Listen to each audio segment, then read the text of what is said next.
नमस्कार दोस्तों, जय श्री राम। भगवान शिव को आशुतोष कहा गया है। आशुतोष अर्थात शीघ्र प्रसन्न होने वाले देव। भगवान शिव की पूजा करने से बहुत शीघ्र फल मिलता है और हमने ये बार बार अनुभव किया है। बहुत प्रकार के लोगों को हमने भगवान शिव के रुद्राभिषेक से ठीक होते हुए देखा है। और आज हम बात करेंगे चतुर्पहरी पूजा के बारे में। भगवान शिव की चतुर्पहरी पूजा का भी विशेष महत्व है। अब कब करें, कैसे करें और क्या क्या तरीका है, क्या क्या चीज़ें चढ़ानी चाहिए और किस किस को यह पूजा करवानी चाहिए। देखिए, अगर आपके ऊपर बहुत ज़्यादा कर्जा है या आपके घर में बार बार बीमारियां आ रही हैं या आपके बहुत प्रयत्न करने के बाद भी आपके अटके हुए काम नहीं बन रहे हैं या आपके विवाह में बाधा आ रही है और अगर आपके कोई भी कोर्ट कचहरी का कोई मैटर चल रहा है, आपका बार बार स्वास्थ्य ढीला पड़ जाता है, इन सब का एक ही उपाय है भगवान शिव का रुद्राभिषेक। रुद्राभिषेक भगवान शिव का मासिक शिवरात्रि, महाशिवरात्रि को विशेष रूप से किया जाता है, नाग पंचमी को किया जाता है, परंतु शिव का वास देखकर भी रुद्राभिषेक किया जाता है। अब बात करते हैं चतुर्पहरी पूजा की। चतुर्पहरी आप नाम से ही समझ सकते हैं, पूरे 24 घंटे में 8 पहर बतलाए गए हैं। उनमें से किन 4 पहर को, 4 पहर दिन के, 4 रात्रि के, कोई भी 4 पहर आप ले सकते हैं।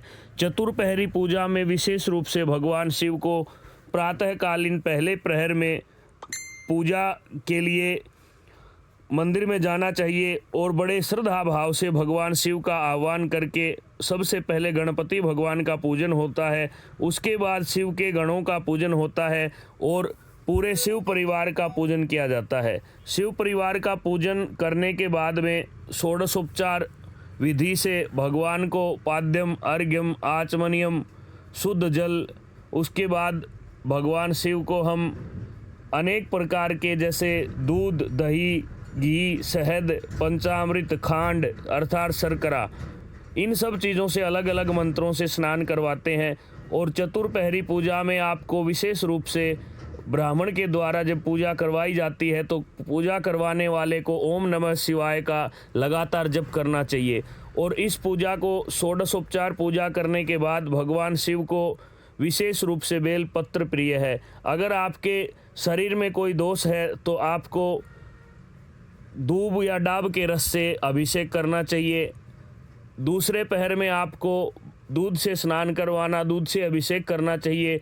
तीसरे पहर में आपको शहद से स्नान करवाना चाहिए। लक्ष्मी की प्राप्ति के लिए शहद का जो अभिषेक है वो विशेष है। और अगर आपके घर में आपस में कोई वैचारिक मतभेद है या कोई कचहरी का चक्कर पड़ा हुआ है तो घी से आपको भगवान शिव का अभिषेक करवाना चाहिए। इन अलग अलग चीज़ों से भगवान का अभिषेक करें और विशेष रूप से अपनी कामना भगवान शिव को बतलाएं, क्योंकि हमने इतना अनुभव किया है कि यह पूजा करवाने के आपको लगभग 90 घंटे बाद से ही प्रभाव मिलना प्रारंभ हो जाता है। इसलिए आप कभी भी चूक न करें। अगर आपके साथ कोई भी ऐसी घटना है, अगर आप परेशान हैं तो आप अपने अच्छे योग्य विद्वान ब्राह्मण से मिलिए और रुद्राष्टाध्यायी के द्वारा भगवान शिव का चारों पहरों में से एक पहर में भी अगर रुद्राभिषेक में रुद्राष्टाध्यायी के द्वारा श्रृंगी लेकर के स्नान करवाया जाता है, अभिषेक करवाया जाता है तो निश्चय ही कामना सिद्ध होती है। बाकी के 3 पहर में आप भगवान की षोडशोपचार पूजा करके कर्पूर आरती करें, सुबह और साय में पूरी आरती करें। इस प्रकार से आप विधान से ही इस पूजा को करवाइए, निश्चय ही आपकी सभी मनोकामनाएं पूर्ण होंगी।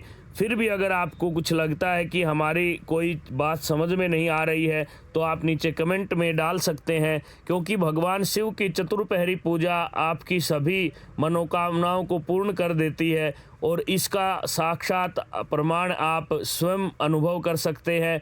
बड़े श्रद्धा भाव से आपको यह करना है और भगवान शिव के समक्ष अपनी कामना को रखते हुए बड़ी प्रसन्नता के साथ इस पूजा को करना है। और कभी भी अहंकार का भाव न आए, क्योंकि भगवान दयालु हैं, नम्र हैं, लेकिन उनके सामने नतमस्तक होना पड़ता है।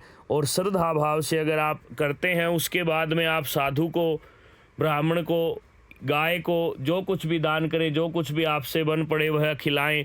अपने सामर्थ्य के अनुसार भगवान शिव की पूजा के बाद आप दान करें, आपको शीघ्र अतिशीघ्र फल प्राप्त होगा। धन्यवाद। जय श्री राम।